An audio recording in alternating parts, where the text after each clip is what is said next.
Good evening, everyone. Shalom. It's your girl Sophia Spiritualite, formerly known as Hotep Sophia, also known as Dominique Rebel. And that is so funny. I just.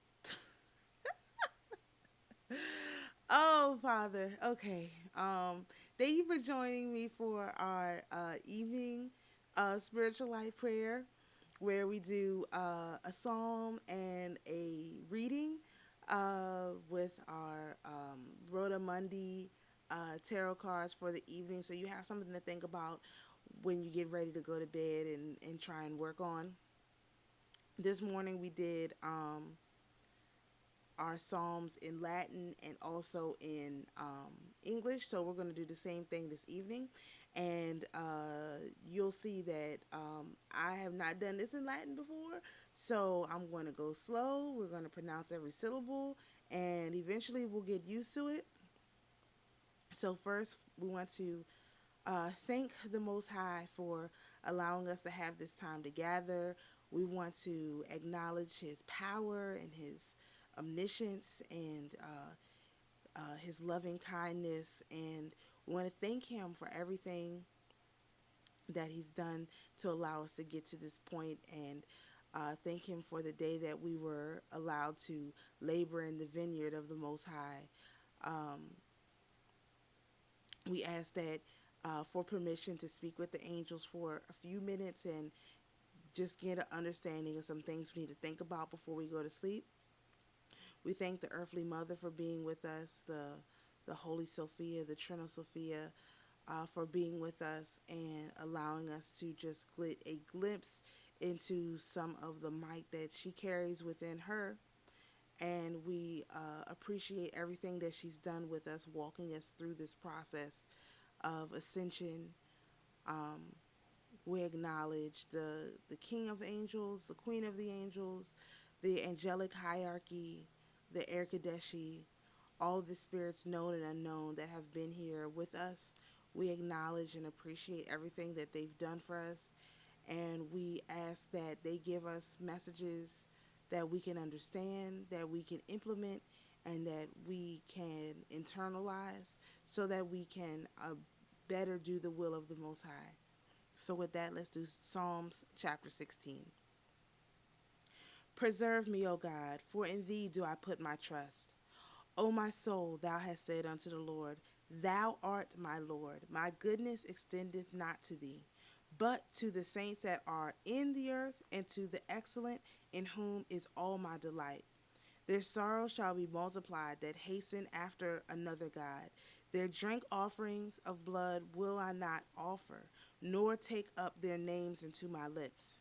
The Lord is the portion of mine inheritance and my cup. Thou maintainest my lot. The lines are fallen unto me in pleasant places. Yea, I have a goodly heritage. I will bless the Lord, who hath given me counsel. My reins also instruct me in the night seasons. I have set the Lord always before me, because he is at my right hand. I shall not be moved. Therefore my heart is glad, my glory rejoiceth. My flesh also shall rest in hope. For thou wilt not leave my soul in hell, neither wilt thou suffer thy Holy One to see corruption. Thou wilt show me the path of life, and in thy presence is fullness of joy. At thy right hand there are pleasures forevermore.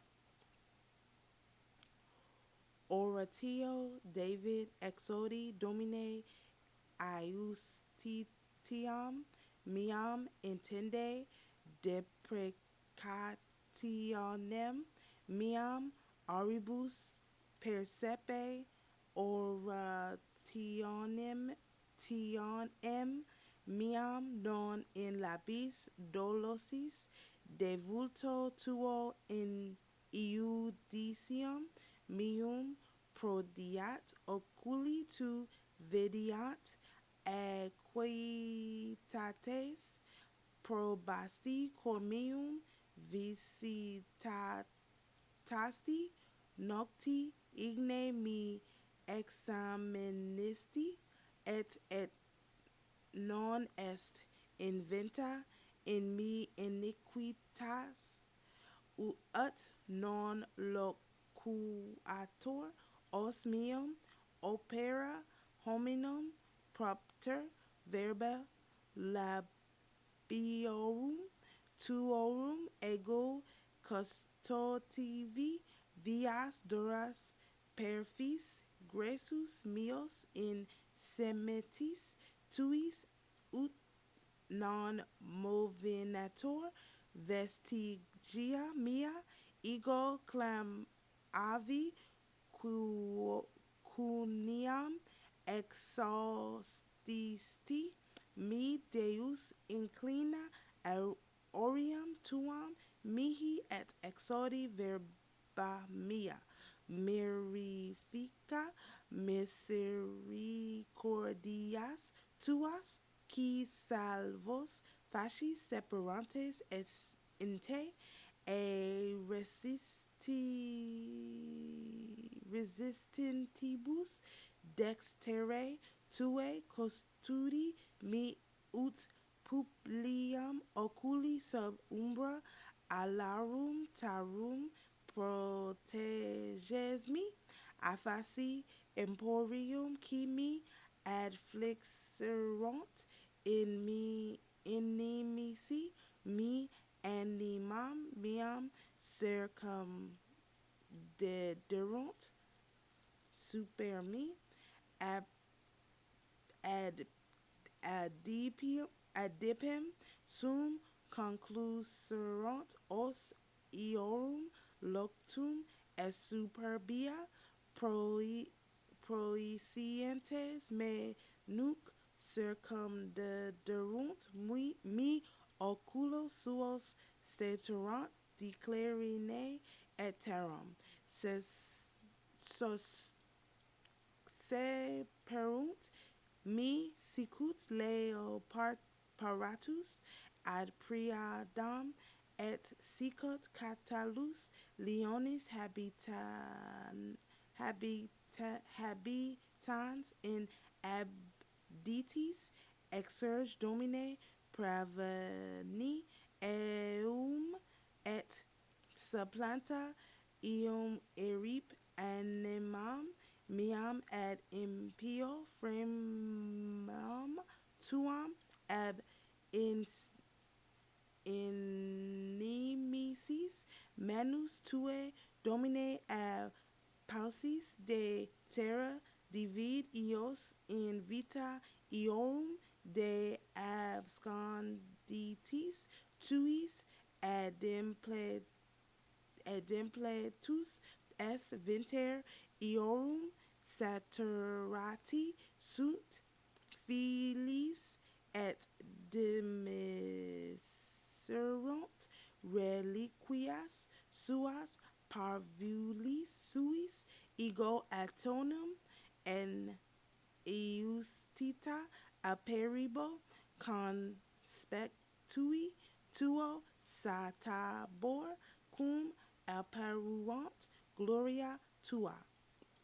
The God of Abraham, Isaac, and Jacob, in the name of Jesus the Christ, Selah.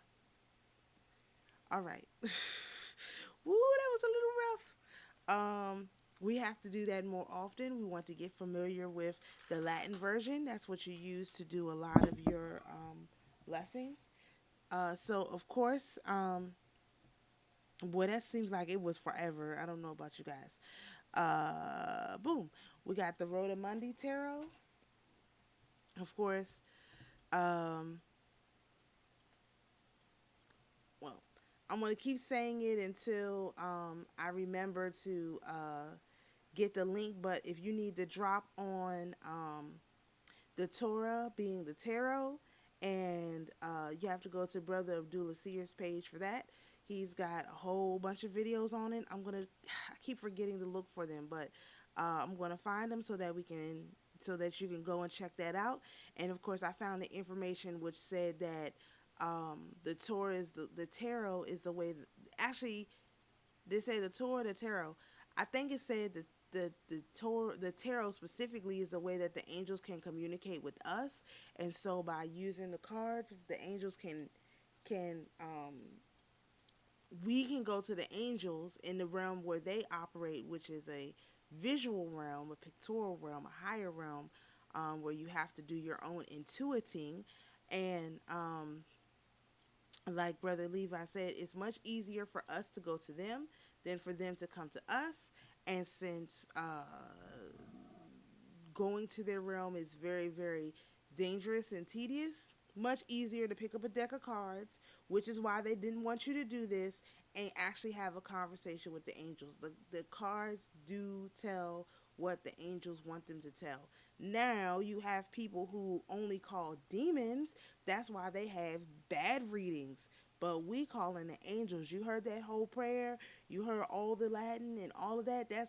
That's welcoming in the angels in the language that they understand. So we're just going to shuffle the cards and ask the angels to come and communicate with us for a few minutes and give us some insight and some understanding into what we need to know as we go to sleep for tonight.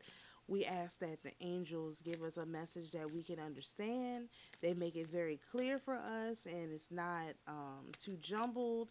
And we thank the angels for being here with us. We thank the Most High for allowing them to come and that was too many cards, to come and speak to us for a few moments. And of course, we always want to thank the earthly mother, the Queen of Heaven, the Trino Sophia, for walking with us through this path. All right, so let's see what we got. I'm going to write this down as I always do. We keep track so that we can go back and talk about it. Let me change this. Here we go.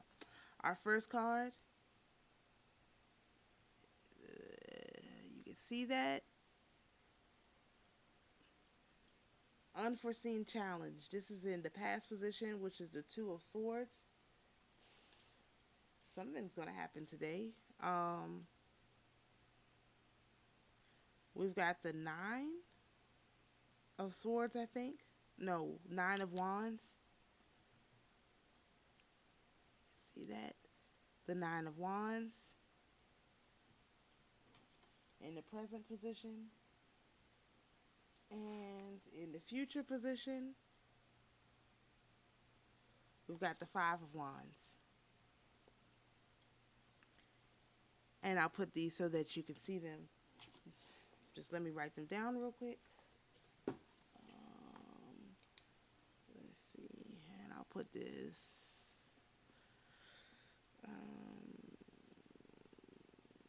6:27:22 p.m. We've got the Two of Swords.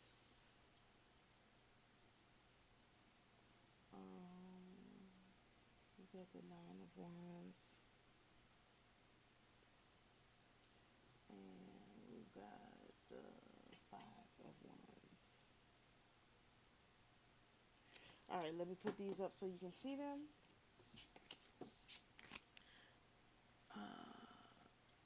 Wrong one. There we go.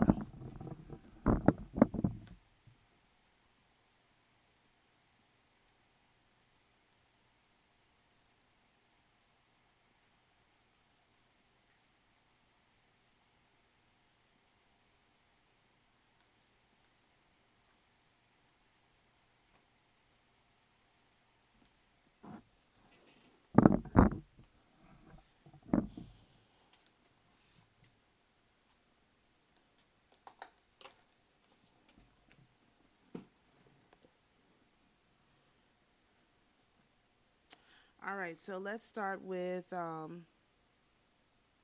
Two of Swords.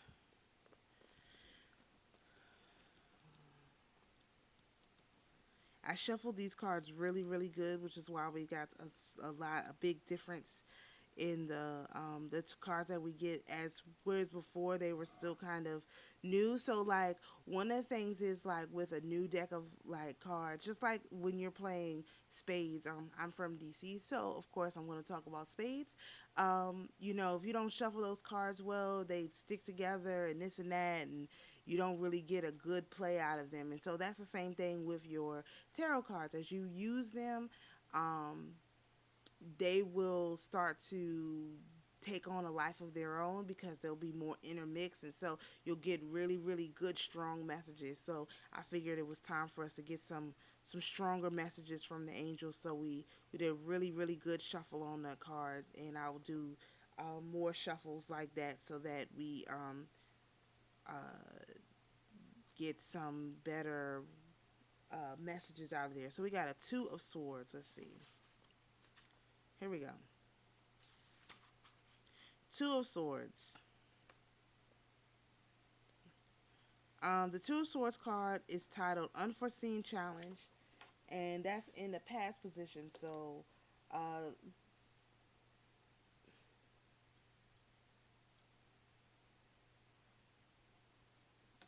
that's in a past position. So let's see. And represents an unanticipated obstacle that was not accounted for in the planning stage. In the formula of Pappas, it represents the first hay. So in the YHVH, four-letter name of the Most High, it represents the first H. And the female opposite to Yod. The image at the bottom of the card is from some is a Melusine. Melusine was a mermaid with two tails or a siren and associates the female polarity with water. In mythology, sirens distracted sailors and caused them to veer off course and crash their ships into rocks. And we have heard from Brother Levi that there are these beings that are guarding our temple in Atlantis. So this means a few things. But anyway, two streams flow from the Melusines breast. One is colored red to represent blood, the male polarity, the red king, and the other one is blue to represent water, the female polarity, and the white queen.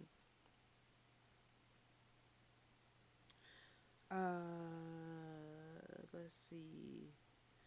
At the top of the card is another representation of the Philosopher's Stone. With the acronym vitriol written around it. Visit the innermost parts of the earth, rectify things, and you will find the hidden stone. Vitriol refers to the great work taking place inside an individual. It shows the union of the sun and the moon within a cup, the symbols of the seven classical planets. It includes a Lion of Judah, the Rebus bird, the seven-pointed star, and the symbol of vitriol is shown having rotated 90 degrees to the left. So that represents the cup with a cross on top and the symbol of salt. And we know that we're the salt of the earth. So this card, even though it has an unforeseen challenge as the title, I don't really get that from this at all. I get like, or maybe an unforeseen challenge, but not in necessarily the day that has come before, but just in general as our history. So maybe that comes through today as we learn more about, we get released more of our information, so we know more of our history. That could also be that we are able, just I think it's more so an advancement in our understanding of what our history is, because we don't have our books, we don't have our records, we have no idea. The stuff that they give us is trash.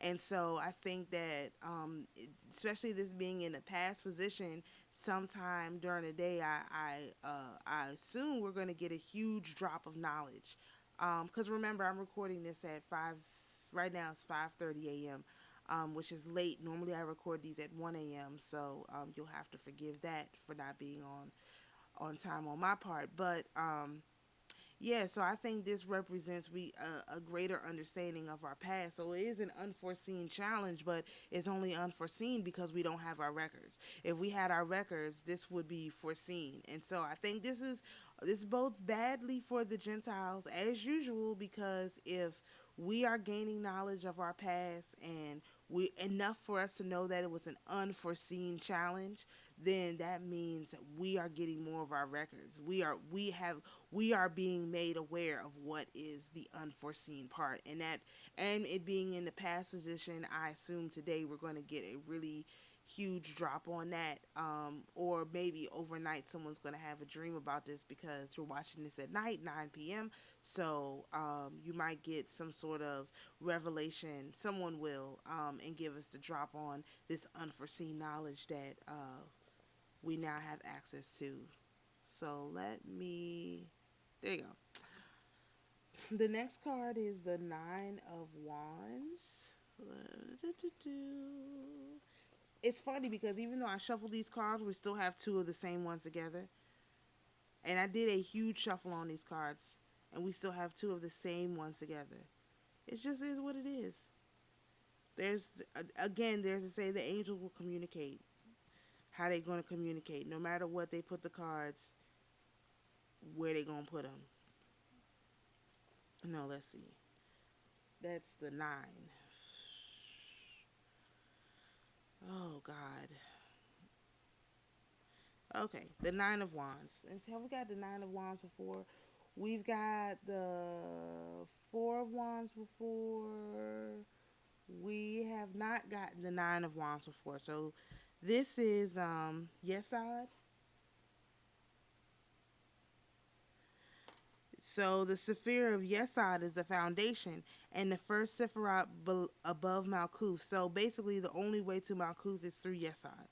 Of the middle pillar, it represents the beginning of the balancing process of the three pillars. It also represents the location of the wedding of the sun and the moon and the Messiah, the Messiah Tifereth, the bride Malkuth, and the chemical wedding of the alchemist. It is associated with the color purple because it unites the pillars of severity and mercy.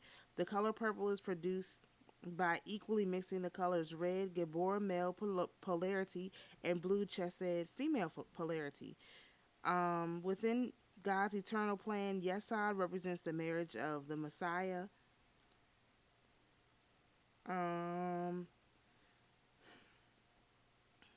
Let's see. And this is in the, look, this is too much. Let's see. Yeshua taught the importance of building upon a solid foundation. As one becomes firm in his or her convictions, the foundational concepts can be used to make moral judgments, to understand spiritual matters. Yesod represents the Shekinah, the moon. As the moon provides a reflection of the light of the sun, wisdom is the mirror of the eternal light. The name of God, well, we're not going to say that. The element associated with Yesod is air, which is the balance between fire and water. The minor arcana selected to represent the 9 of Wands is a man contemplating a wall of wands he has erected.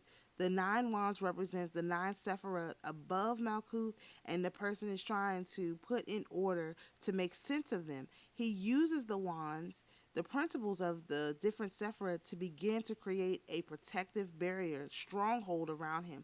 The person stands on a flat and level stone-like foundation where he will start building his house of wisdom. So, all right, so now we're starting to get a picture. So in the first card, we have the unforeseen challenge, which I think is a return of our knowledge. We're getting some of our knowledge back, and now in the current position for right now, we're able to build our foundation, which is good. I mean, I couldn't have picked these cards out. This is definitely good for us. We've got enough information. So not only is our information returned to us, we have enough information to be on a solid foundation. All praises to the Most High, because that is really, really great. I'm very, very, very much looking forward to that, because right now, as of the morning of the 27th, we are kind of like have our foundation built on sand, because since we don't have our information, and we're basically getting our information from the spirit, it's kind of hard to make sense of it.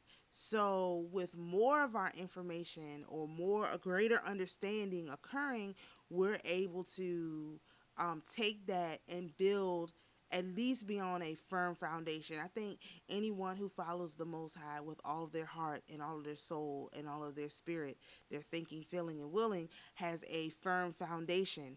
But I think that in the position of these cards, it shows that we are currently on the firm foundation, not where in the firm foundation is ahead of us. The firm foundation is here. So that is really, really good. I very much look forward to seeing what that plays out to be tomorrow. So our last card is the Five of Wands. Let's see. And like I said, if you're interested in this particular deck, it is on my website, fruitsandspirit.com. I'm a Cocovite. This is just what I do. Don't, come at me for having merch. I'm a merch person, okay? That's just how I am. So, the Five of Wands is Gabora. Let's see. I forgot to write that down. The Sephira of Gabora's strength is on the pillar of severity. It's a pillar of severity and represents the judgment aspect of God. Gabora is opposite of Chesed, which we got Chesed yesterday. Actually, we got Chesed yesterday in the past position. So, Gabora is opposite of Chesed and creates a balance between forgiveness and consequence.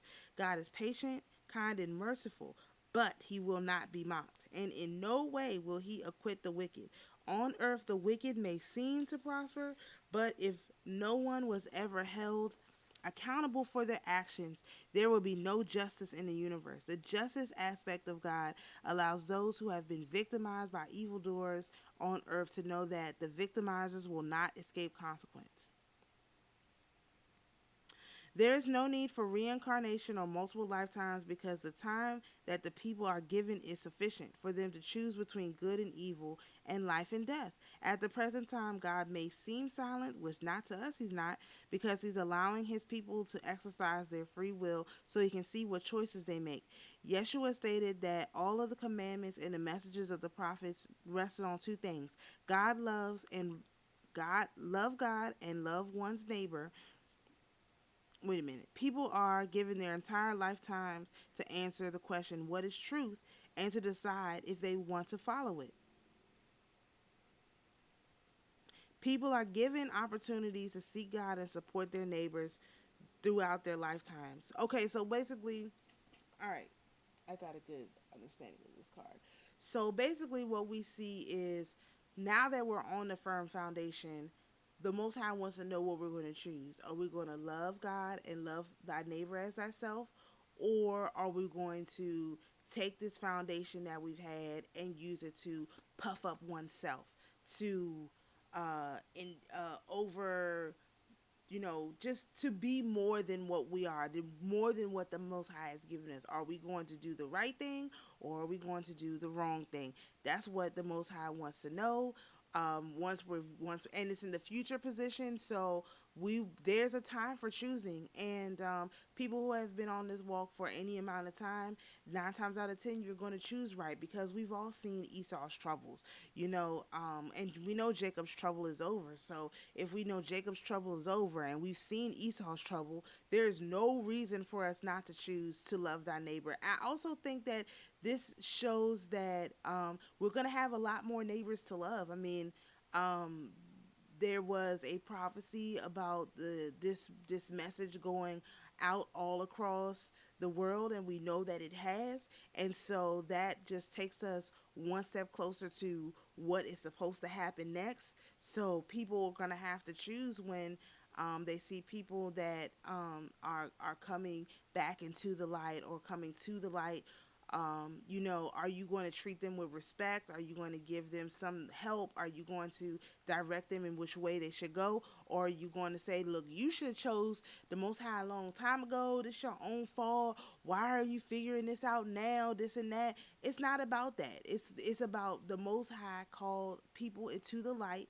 And if they decide to come into the light, then they're gonna need some support. I mean, the Gentiles who come into the light, of course they're gonna have to give it all up, But at the same time, they're still going to need our support. We can't just turn away from them because they're Gentiles or whatever the case may be. We want people to be saved. I mean, as children of the light, we want people to come to the light. We don't want people to suffer. And that's one thing about our people. We don't want to see people suffering. We know that some people will choose the suffering, and that's on them. But we don't voluntarily want to see, groups of people suffer. I don't. Let me say me. I don't voluntarily want to see huge groups of people in this world suffering. If possible, I'd like to eliminate the suffering and let everybody work and be happy and in peace, while they still got to give it all up. I don't see those things as contradictory, and maybe some people do, but I don't think so, because I had to give it all up. I had to give it all up more than once just because of how, my situation with the Most High is. So that being the case, there's nothing wrong with them having to give it all up, because if they are able to give it all up, then they are able to get it back. Maybe not all of it, but some of it, because there's more than enough for everybody on this planet. It's only the Gentiles that make us think that there's not. There's more than enough. The Most High has cattle on 1,000 hills. He doesn't have to worry about our sacrifices or anything like that. So if that's the case, that there's more than enough for everyone, that means that excess could be the standard.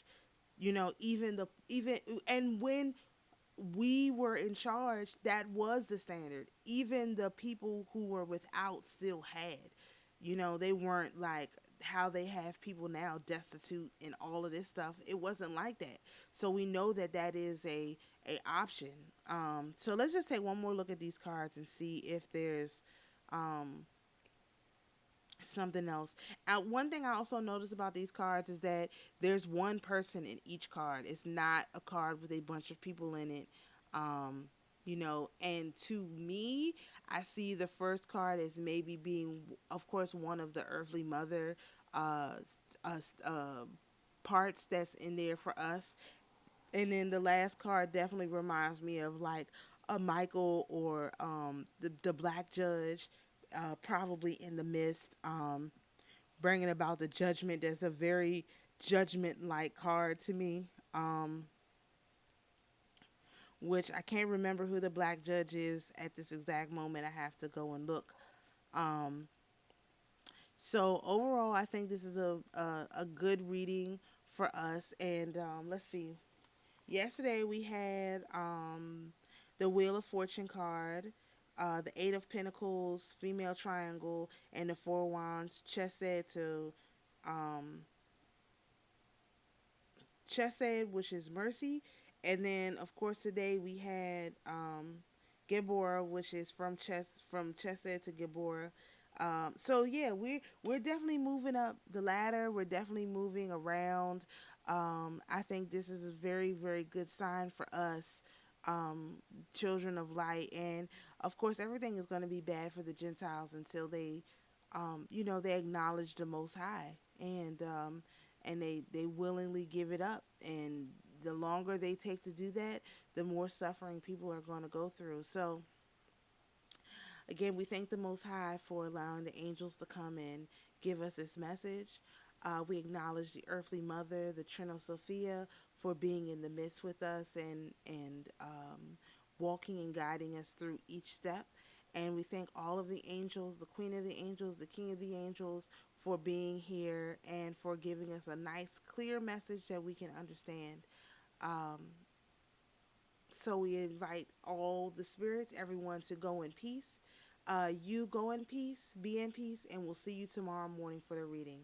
Shalom, everyone.